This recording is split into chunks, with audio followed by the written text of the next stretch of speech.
Hello, everybody. This is Kaylin at the South Highland Library. This is a Instagram class, what we would usually have in our tech lab, but because we want you to be safe, we're going to do these from YouTube for a little while. So I'm going to be looking down as I read some things, and then I'm going to go to my Instagram page so that I can share some of the features with you. This is going to be kind of quick. It's going to be down and dirty. But anyway, I hope you guys enjoy this. So, what is Instagram anyway? It's a social networking app. You know, it's a social media platform, if that makes more sense. And you can share videos and photographs from smartphones. So whether it is an Android or an iPhone, you can share content from your phone or live content from your phone. And it's similar to Facebook and Twitter. I'm sure you guys, we all know what Instagram is. Um, Anything that you post to your Instagram page will be seen by people who you allow to follow you.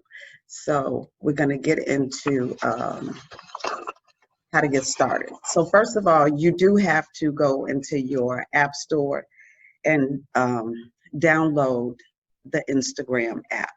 It starts there.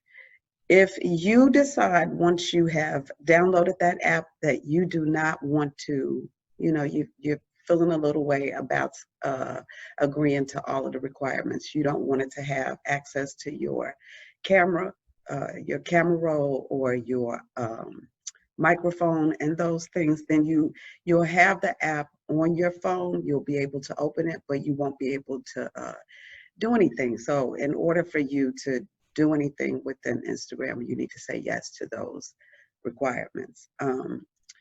So that's the first step, downloading the Instagram app. You can, and when you're choosing your username, well, let me back up a little because I do tell people about this.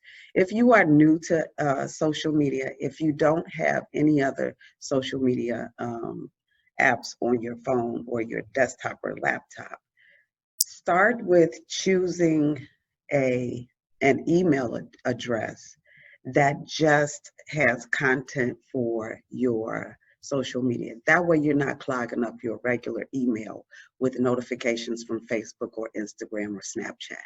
So you might want to start there. The next thing is that when you decide to go ahead and do an Instagram account, think about what username you want. You can always change it at another time, but think about what name you want to be known by on Instagram. You don't have to use your own name at all. You can choose something that means something to you. You know, it could be Miss Flowers, Crafty Gardener. It can be Happy Baker, whatever it is that you want to choose as your username. And then you're gonna choose a picture from your camera roll to add to as your profile photo. So now you can use a picture of yourself or of an inanimate object. That is solely up to you. When I started out with Instagram, I just had a picture of myself from the eyes up, because I felt a little nervous about having my face out there. As time went on, I felt a little more comfortable, so I did go ahead and put my face in. If you have Facebook, because Facebook and Instagram are owned, Facebook owns Instagram, you can link your Instagram to your Facebook and be aware that there's an option and you have to opt out of it.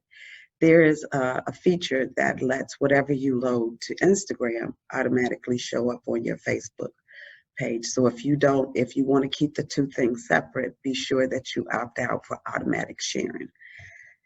The next thing is and then just post everything that makes you happy or whatever you're thinking about. That's the next thing, is to go ahead and post.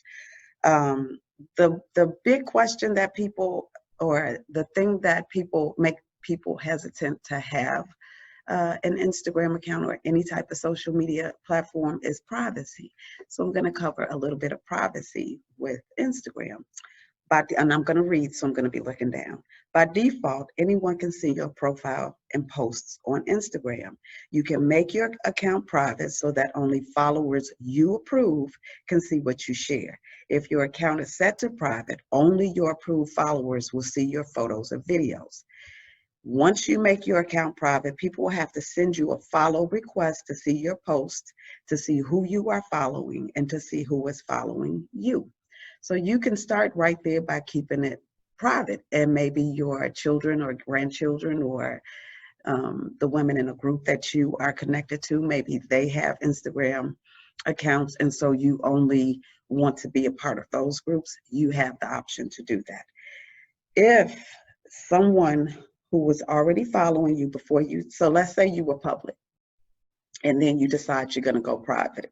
If someone was already following you before you set your post to private and you don't want them to see your posts, so maybe it's someone in particular, maybe they were being rude or their content is questionable or goes against your values or your morals, you can actually block that person, and Instagram doesn't notify them that they've been blocked. So you can block people. The same with Facebook, how you can, if someone is being a little unruly and maybe you don't want to see those kind of posts coming through your feed, you can mute them for a while. So you can do the same thing with Instagram. If someone is being rude or aggressive, you can block them. You can also report them if they are being aggressive or, particularly nasty. People can send a photo or video directly to you, even if they are not following you. So this might kind of trip you up. Sometimes you'll see a notification that there's something, it's called in your DMs, and I'll get more into that later. You can decline or accept anything from them. That is up to you, and you can access this by going to your profile and going into settings. So that's how you set yourself to private. So I have some tips for better engagement, because some people do have Instagram accounts already and they're not getting very much traffic. And I guess that depends on what your initial reason was for setting up an Instagram account. Did you do it to be more connected to family and friends, or did you do it because you're trying to, it's called branding yourself. So maybe you want to brand yourself. Maybe you bake the best cookies on the north side of Chicago or in all of South Holland. Your cookies are the best and you want to promote that business. So think about what it is that you want to do. And if you're not getting very much feedback, if you notice that people are only liking your pictures but they're not having conversation with you, I have some tips to help with that. So post interesting, colorful photos and videos. Your goal should be to post photos and videos that evoke some kind of emotion: happiness, humor, motivation, nostalgia, love, all of those things. So you want to post things that mean something to you, but that will also draw people in. Post often to keep followers interested. If you want to keep followers engaged, you need to post new content on a regular basis. That does not mean you need to be posting 10 photos a day, but if that's what you want to do, you can do that. In fact, posting once a day or at least once every other day should be frequent enough to keep your current followers interested. If you go long periods of time without posting, don't be surprised if you lose a few followers. And that does happen. If you only post once or twice a month, you're not going to get very many followers. You're not really committed to it. Maybe you're just on there to look at beautiful pictures. And if that's all you want to do, that's fine. But if you are looking to, like I said, you're branding yourself, or you're looking to be interactive with people from all over the globe, you do have to post with some regularity. You can use direct messaging. That's what I talked about, DM. You can use direct messaging to contact specific users.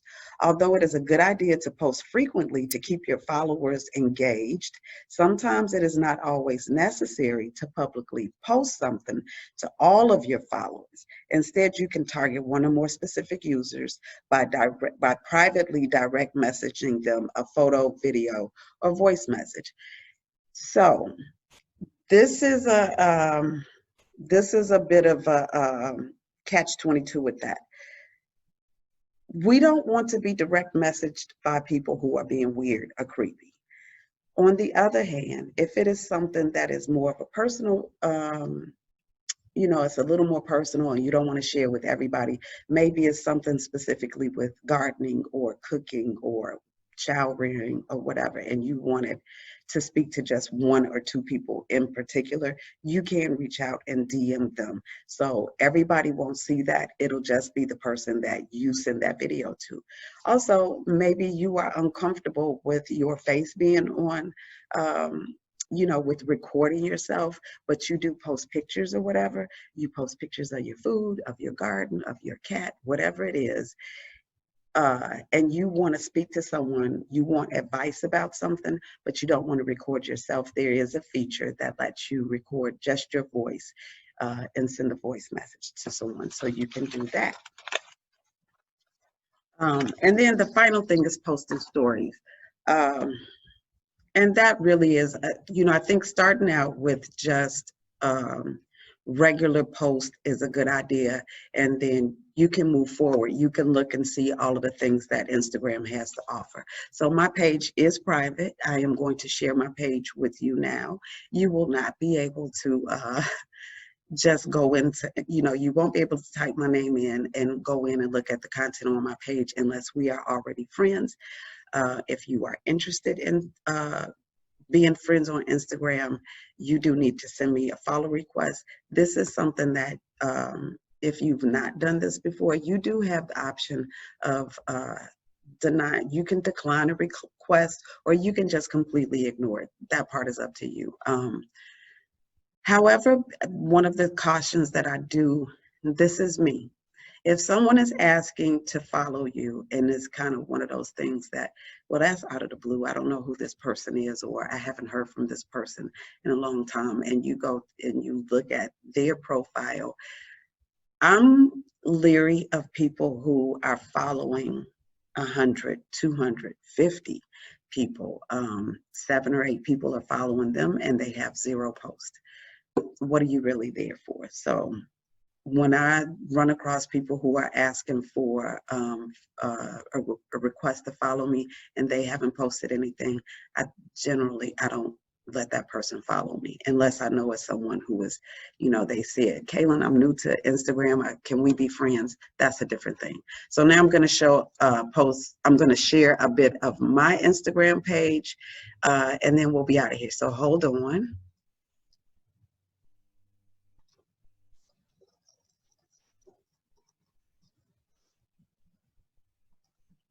Okay, so this is my Instagram page. So at the top you see, here's a picture of me.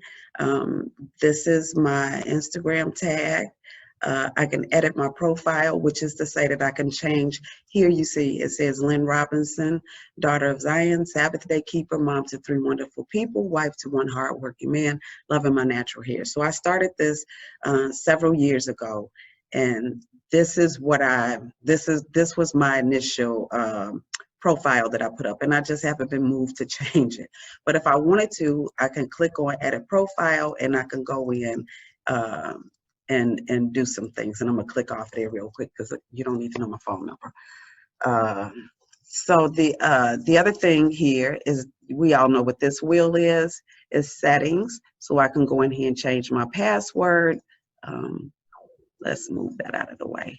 I can go in and change my password, change my name, so I can change it from Oh So Happy Mom to something else. So you can see all of this. And so let me show you privacy while we're here. So privacy, this is a private account. If I uncheck that box, then I would no longer be private. Show activity status allows accounts you follow and anyone you message to see when you were last active on Instagram apps. When this is turned off, you won't be able to see the activity status of other accounts.